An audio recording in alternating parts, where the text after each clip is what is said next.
bro, you got a sensational win. Yeah, we know you've been in tough fights, and you've been in fights that haven't gone your way, that haven't shown the type of fighter you are. This fight showed who you are, man. How's it feel to get that W, man? Feels great, man. Honestly, I've been working hard for this fight. I've been working hard since January.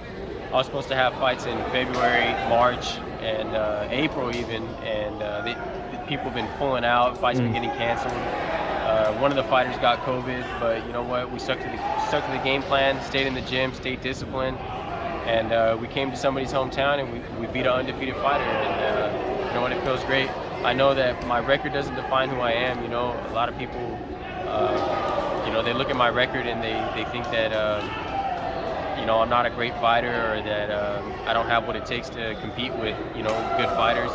And I proved them wrong. You know what? This isn't the first 7-0 guy I beat. I went to Florida and fought another undefeated guy, 7-0, and got a TKO in the 6th round.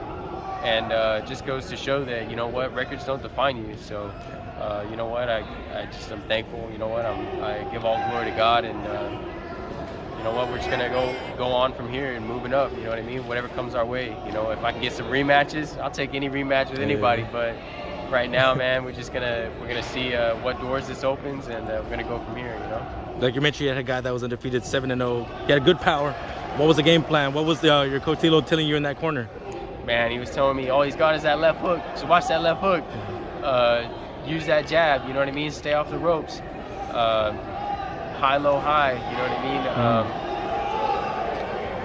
mean? Just honestly, basics. Just strong basics. You know what? You know what's crazy is that great fighters, it's nothing too like crazy. You know, you see everybody hitting these 20-punch combinations on the mitts. When do you ever see that in the fight, though? It's all basics. You know, stick to the jab. Stick to the jab. I established my jab early on and changed the whole fight.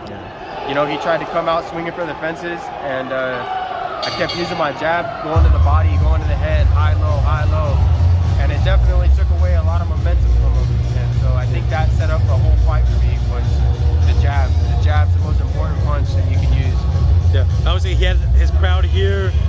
You did a good job at silencing them. Did you catch that? Did you see? Yeah, we did. Hey, my coach in the middle of one of the rounds, he was like, "Hey, we got the crowd silent.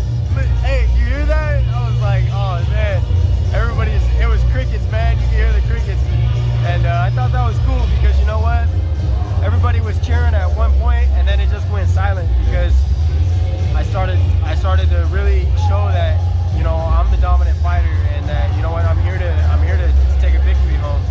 And it just felt really good, man, coming into somebody's hometown in their backyard and causing an upset, man.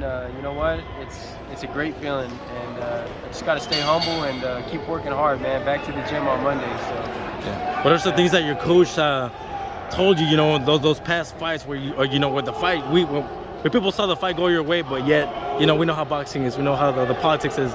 Like, what did you tell yourself, you know, after, you know, taking that L on the record, you know, what did you tell yourself to get back, you know, into a winning mentality?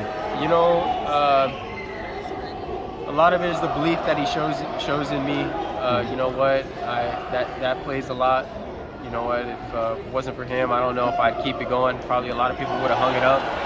But I know who I am, and I know that in my heart of hearts, I didn't really lose a lot of my fights. And you know, in my case, I don't have an extensive amateur career, so a lot of my learning is on the job.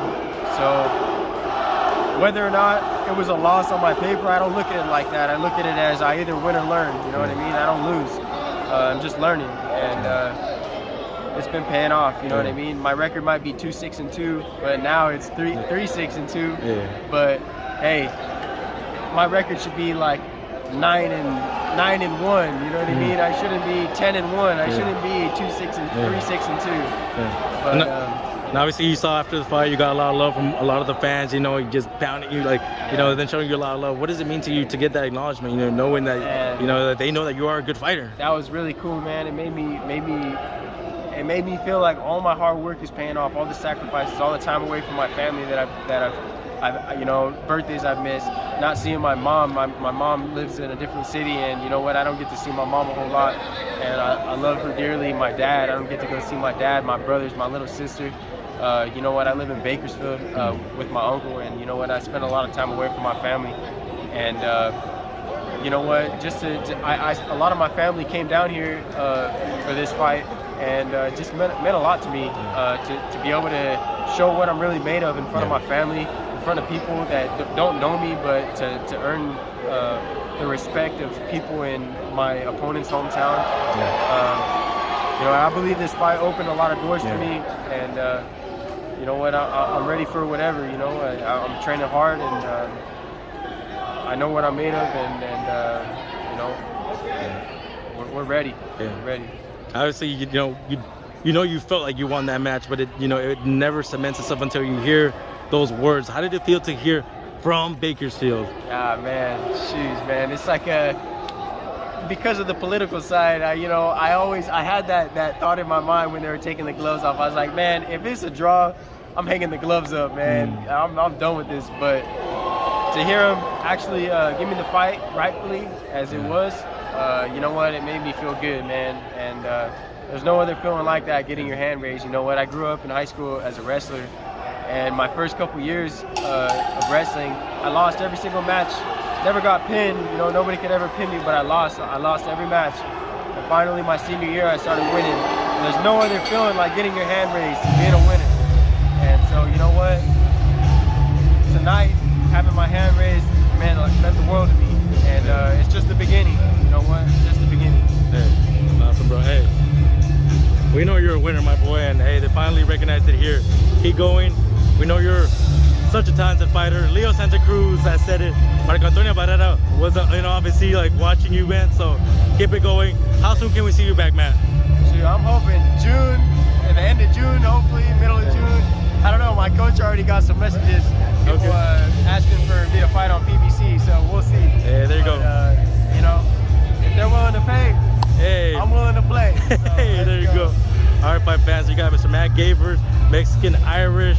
Keep an eye on him, guys. He's a real deal. Keep an eye.